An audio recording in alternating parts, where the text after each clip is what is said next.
All right, so a couple different things that need to happen here for us to actually get this running. One of the first things you're going to need to do is that you should have downloaded the MIT App Inventor emulator. Um, you have to have that running, otherwise this is not going to work. Um, it's pretty easy as far as the install goes. It runs on every platform or computer that I've seen it on.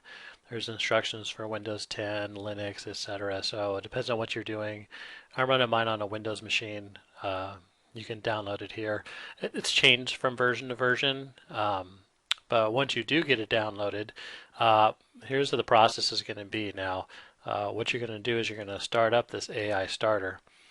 And when you double click on that, let me just see if it's showing up. I've got multiple monitors going here. Yeah, I don't see it running anywhere. But when I click on it on the bottom of the screen there, you'll notice I've got this little screen showing here. And it doesn't seem to be doing anything, which is accurate. Shouldn't be because I haven't really told it to do anything yet. So when I go back to App Inventor, I'm going to go to Connect, and I want to connect to the emulator. When it goes to start the emulator,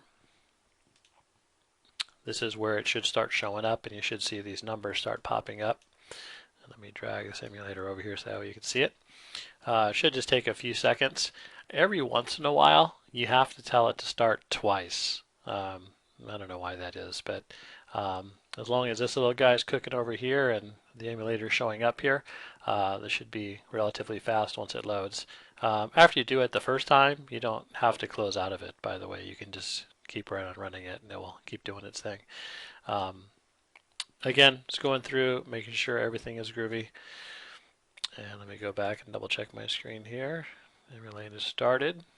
Make sure all is running. Okay, so we're good as far as that goes. Let me bring this to the foreground.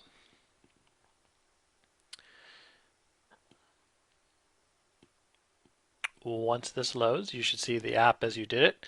Looks like I forgot to take out that hint for text box 3. That's my bad. So I'm going to go ahead and click inside this window. Looks like it's still loading. And depending on how fast your computer is, depends on how fast this is going to load.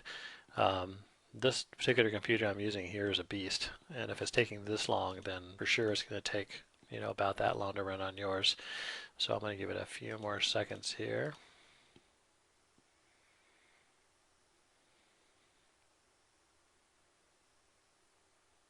I feel like playing the Jeopardy music right now.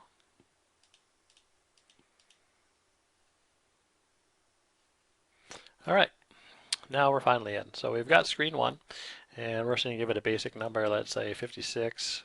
And then we'll give it another number, and let's say 70. For you math geeks, you probably already figured out that it should be 126. So when I tap on that, there's my result.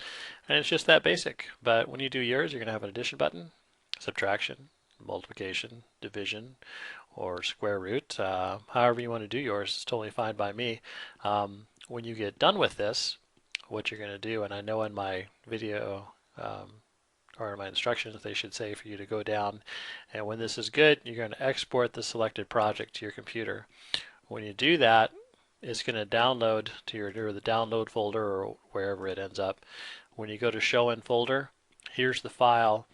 You drag this over to your desktop, and then that's the file that you're going to put into Canvas, is this calctest.ai file. That's what I want. It would really be easy for me, by the way, if you put in your last name and then calc. So that way I don't have to rename the file. So that's it. That's how you compile and run this.